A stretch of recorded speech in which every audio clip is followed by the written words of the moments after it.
there are things that are kind of a given. So you want a course that has good content, that's specialized for AFK, that gives you the right material so that you don't have to do more research, that discusses all the questions and helps you answering questions, that has mock exams and mock exams that represent the actual exam.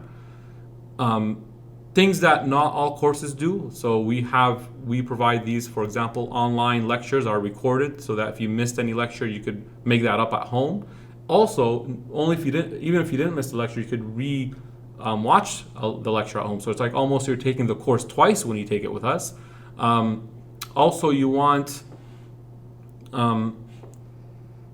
experienced instructors that could help you understand the concepts that have been through it before.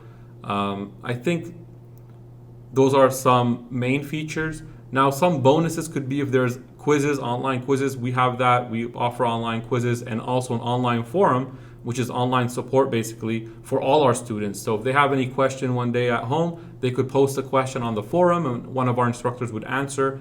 And also our students could review all the discussions that have happened before on the forum.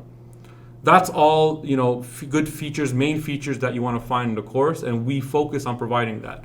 But one thing that is probably even, that's kind of on the same level of importance is how you feel, the chemistry with the instructor and how you feel about the instructor. So it is important that you feel comfortable with the course, that you feel that you could trust this instructor. If you go into a course feeling that you can't trust this instructor, it's just going to be, you're always going to have these doubts. And that's not something negative about the instructor or the student. It's just sometimes there's this chemistry and this interaction. So even me, if I feel like a student is not comfortable, then I would rather have students that are comfortable and trust, and that builds a very nice environment. Here at Scholars, we try to keep the environment very friendly. There's a lot of interaction in class, questions back and forth. If someone asks me a question, I'm always happy to answer and discuss it with them. And I understand where most of these questions come from because I've been in that position where I was questioning things. So I understand it completely. I don't take it lightly. And I want to make sure everybody gets it. Everybody understands the content as best as possible. So those are some things I think you want to look into a course. You want to look some features that you want when you're looking for a course.